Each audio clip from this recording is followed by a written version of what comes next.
Assalamualaikum warahmatullahi wabarakatuh. Pada hari ini, Ibu akan menerangkan materi seni budaya untuk kelas 10 SMA, yaitu pengertian musik tradisional dan puisi.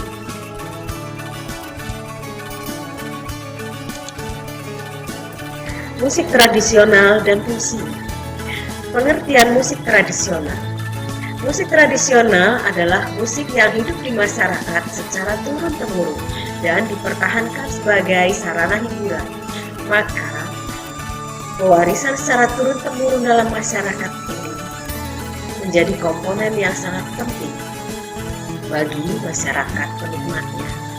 Menurut Bapak Purba, musik tradisional itu adalah musik dan yang sangat beragam, yang bersifat kolot, kuno, atau ketinggalan zaman. Tapi musik tradisional adalah musik yang bersifat khas dan mencerminkan kebudayaan suatu etnis masyarakat. Pengertian musik Nusantara. Musik Nusantara adalah musik yang berkembang di Nusantara, yang menunjukkan atau menonjolkan ciri keindonesiaan, baik dalam bahasa maupun gaya melodinya. Sekarang kita beralih pada 6 fungsi musik tradisional di Indonesia. 1. Sebagai sarana upacara, budaya atau ritual. Kita tahu bahwa keberagaman bangsa di Indonesia itu memiliki berbagai macam budaya, memiliki berbagai macam adat istiadat. Antara lain adalah upacara kematian, perkawinan, kelahiran, upacara keagamaan, dan kenegaraan. Bunyi-bunyian atau nada-nada sangat mendukung dalam upacara ritual tersebut, di mana alat-alat tersebut diyakini memiliki kekuatan magis. Oleh karena itu, instrumen tersebut dipakai sebagai sarana kegiatan adat masyarakat tertentu. Kedua, adalah sebagai sarana hiburan di masyarakat. Musik merupakan salah satu cara untuk menghilangkan kejenuhan akibat rutinitas harian, sebagai sarana rekreasi dan ajang pertemuan dengan warga lainnya. Pada masa kerajaan di daerah Indonesia, setiap ada tamu kerajaan, maka disambut dengan iring-iringan musik tradisional sebagai upacara penyambutan dan sarana penghibur bagi tamu-tamu kerajaan. Kemudian ketiga, sebagai sarana mengekspresikan diri. Melalui musik, mereka mengaktualisasi potensi dirinya. Melalui musik pula, mereka mengungkapkan perasaan, pikiran, gagasan, cita-cita tentang diri, masyarakat, Tuhan, dan dunia.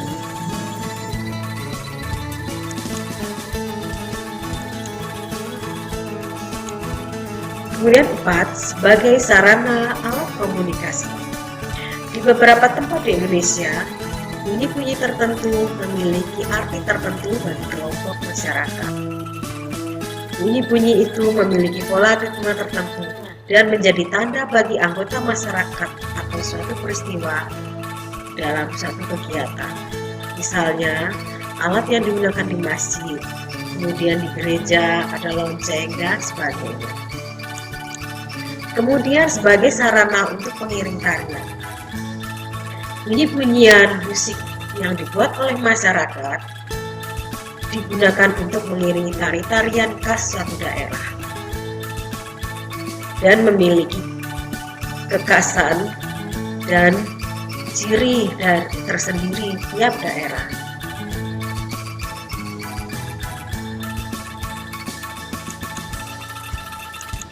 Kemudian sebagai sarana ekonomi. Bagi para musisi dan artis profesional, musik tidak saja sekedar berguna sebagai sarana ekspresi dan aktualisasi diri, tapi juga musik merupakan sumber penghasilan. Mereka dihargai lewat karya yang mereka buat dan mereka mainkan. Semakin bagus, semakin populer suatu karya seni musik, maka akan semakin tinggi harganya. Penghargaan itu bisa dalam bentuk material maupun secara formal. Kemudian sebagai sarana pendidikan,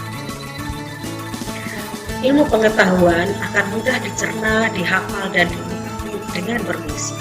Bahkan bermusik dapat menyeimbangkan otak kiri dan otak kanan. Kemudian sebagai sarana terapi kesehatan, pada zaman sekarang musik bisa dipakai untuk relaksasi dan untuk menimbulkan ketenangan jiwa. Kita bisa lihat contohnya misalnya di klinik perawatan wajah, kemudian beberapa contoh dari karya Bapak R.B. Sertanu, itu kita bisa melihat kita dengarkan bahwa ada perpaduan suara binatang, suara air hujan, kecapi, gitar, gong, dan sebagainya untuk menaikkan gelombang alfa pada otak kita. Demikianlah materi kali ini, semoga bermanfaat untuk kalian dalam pembelajaran mengenai pengertian dan fungsi musik tradisional.